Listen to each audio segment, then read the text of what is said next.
All right, so it's a new week, which means it's time to set new goals. For me, every single week that I start, I set a new goal depending on what I did last week.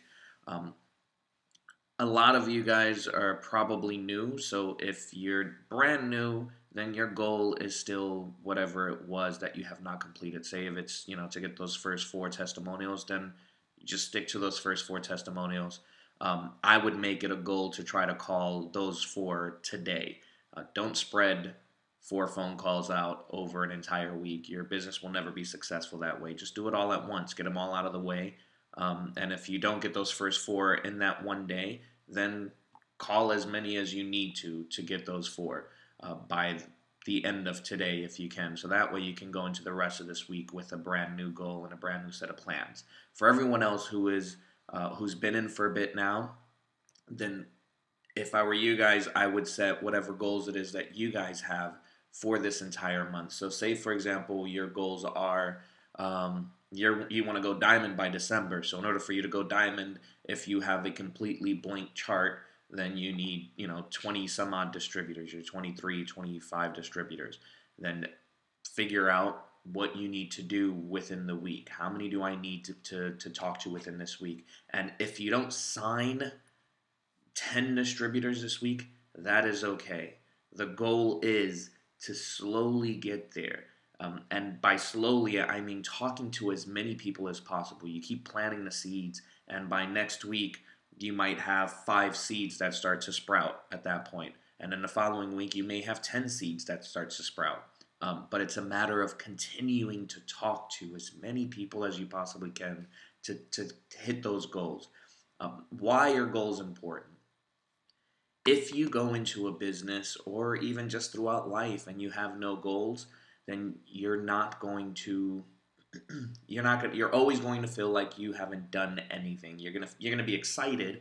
You're going to feel like this is great. I have an awesome team around me. I'm going to be successful with this. This is awesome. I'm going to make an extra $500. But if you're not following those steps to get to that $500, then you're really going to feel defeated by the end of the month when nothing happened, if that makes sense. So I want to encourage every single one of you guys to set a long-term goal and set a short-term goal. A long-term goal for me looked like this. When I first started, I knew Renee hit triple within her first, I think it was 4 months. And I'm sorry if I'm wrong, Renee, but I think it was in her first 4 months. And for me, that was extremely inspiring. And it was, like she said on the phone call, I felt like if she can do this, I definitely can do this. I know I can do this. So my goal was triple.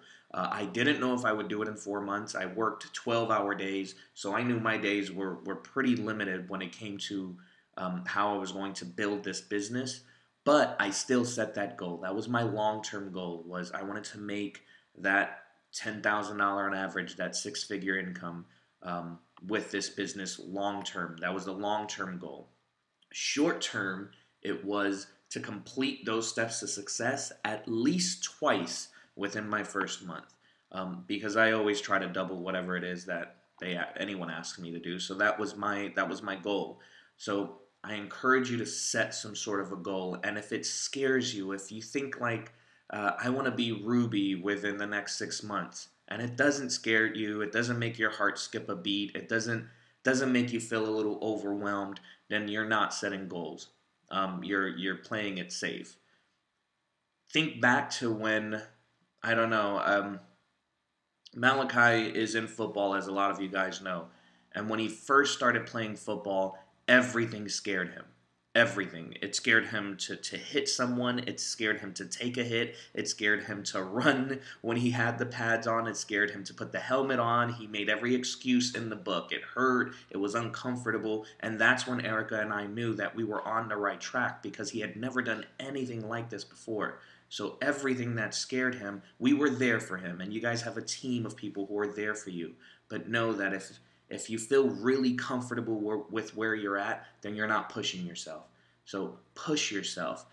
Malachi's goal when he started football was to become a wide receiver. He was excited about that. He didn't know the amount of work that it took, but he was excited about that, and we made that goal together that he would be the wide receiver on the team. He worked hard, lost a lot of games, got hit a lot, hit a couple of people, but got hit more often than he could do the hitting. What it did for him was by the end of the year, he didn't become the team's wide receiver, but they started running plays with him as the wide receiver. What that told him was he could do this. And now his goal is next year to be the wide receiver. And if you see, he's 9 years old and he's making a 1 year plan.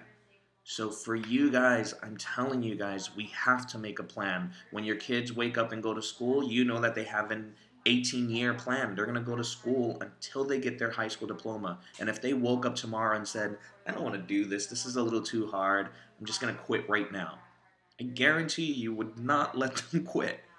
And I don't know if it's because within you, you know that they can do it, or it's because you have a fear of the law. I'm hoping that it's because you want your children to succeed and you know that you need to push them to get there. And hopefully, as you push them, they'll learn to push themselves. But if you're waiting for someone to push you to make a bigger goal, it's not going to happen. You have to sit down and tell yourself, what is my long-term goal? So if your goal is Ruby right now, you have to set a timeline. Tell yourself, I am going to be Ruby by the end of November. Ruby is just completing the steps of success and helping 2 people barely complete the steps of success. So again, go for it. You guys make some goals. If there's anything that I can add to that too is when you're setting goals, set a goal. I've met a lot of people that set a deadline. People that join this business and say, I'm going to give it 90 days or I'm going to give it a year. When your kids signed up for school, you didn't say, we're going to give this a year, we're going to give this 90 days. You knew what it meant for them to finish this out, to see this through, what it's going to do for their lives if they get all the way through this. And for them, it's 18 years. So for yourself, set a goal, not a deadline. When you set a deadline, you're setting yourself up for failure. Because when you set a deadline, you're not going to work hard toward that finish line. You can easily sit back and go, it didn't work. It's easy to blame everything around you because you didn't hit that deadline. Everything. But when you set a goal and say, I need to do this within my first 90 days, or I need to get to whatever it is within my first year, then I promise you by the end of that year, if you haven't hit that goal, you will have been further than when you started. And that alone is way more important than giving up. So, with that said, I want everyone to sit down. I know Erica posted it on one of our pages for everyone to sit down and set a goal for the week. I want to challenge every single one of you guys. If you don't have a long-term goal, sit down with the income chart that's in your party pad. And I don't know if I have one nearby. I do not have one nearby. But if you look in your party pad, there is an annual income chart. The averages for the annual income. That is what I used. I looked on that chart.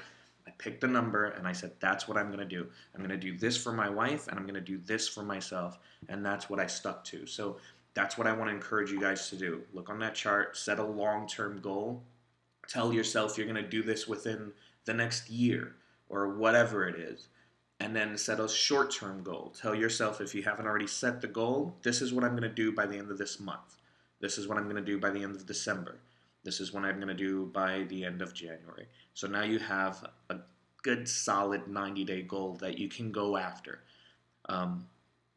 Also, if you're new, just to kind of give you a sense of what the average person can do in about a month, most people can hit Ruby in a month. It's pretty easy to build a Ruby in a month. If you feel like that's a little overwhelming, then just focus on executive. And if that is your goal and you don't know how to get there, then just call your upline and ask them how to get there. I promise you that all it takes is the steps to success. So you probably hear them say it's the steps to success, but let's focus on what it looks like. Since you're focused on getting to executive, let's look at a chart. Let's fill in 2 names right now and let's start talking to those 2 people to start your team moving from that point on. that is pretty much it. That's all I can think of. If you guys have any questions on setting goals, please feel free to give me a call. If you feel like you're stuck when it comes to setting a goal, then also just comment on this video, and I will help you set goals. I'll literally take it step by step. We'll talk about how much time you have in a day, what you're willing to do, and how far out of your comfort zone we can get you to get to that bigger picture. And again, we'll take it step by step. So that's it, guys. Have an awesome week. I will post, I'm sure, plenty of other videos within this week, but we'll talk to you guys soon, and good luck with your goals. I can't wait to see what you guys set. Talk to you soon.